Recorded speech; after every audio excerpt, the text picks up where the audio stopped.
240 meters long train crosses a pole in X seconds. Same train crosses a 360 meters long platform in X plus 9 seconds. ఇక్కడికి 9 seconds extra time పట్టింది.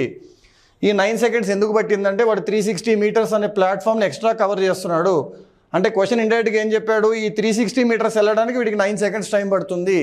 అంటే వాడు 40 meters per second అనే స్పీడ్తో వెళ్తుంది train. 40 meters per second మీరు 18/5తో multiply చేశారంటే km/h మార్చుకోవచ్చు ఎప్పుడైనా. Find the time taken by the train to cross a dog who is running in the same direction of the train at the speed of 36 kmph. 36 kmph అంటే దీని speed ఎంత ఉన్నట్టు 10 meters per second ఉన్నట్టు.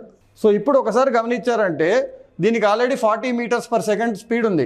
దీనికి 40 meters per second అంటే ఎంత వస్తుందమ్మా, 18/5తో చూస్తే మీకు 144 km/h వస్తుంది.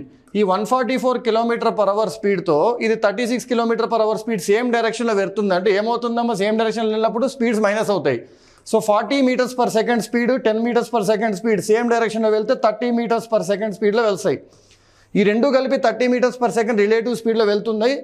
డాగ్ అన్నాడు కాబట్టి డాగ్కి లెంత్ ఉండదు కాబట్టి ఓన్లీ ట్రైన్ లెంత్ని కవర్ చేయాలి. So 240 is the distance to be covered in 30 meters per second speed. అంటే మనకి టైం ఎంత పడుతుందమ్మా, 8 seconds పడుతుంది. ఇందాక మనకి ఏమొచ్చింది, ఇక్కడ ఈ ఎక్స్ వాల్యూ ఎంత వచ్చిందో ఒకసారి చూస్తే వీళ్ళ స్పీడ్ వచ్చేసి 40 meters per second అమ్మా.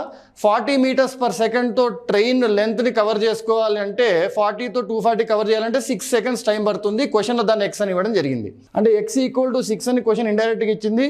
ఇప్పుడు మనకి డాగ్ను కవర్ చేయడానికి 8 seconds టైం పట్టింది.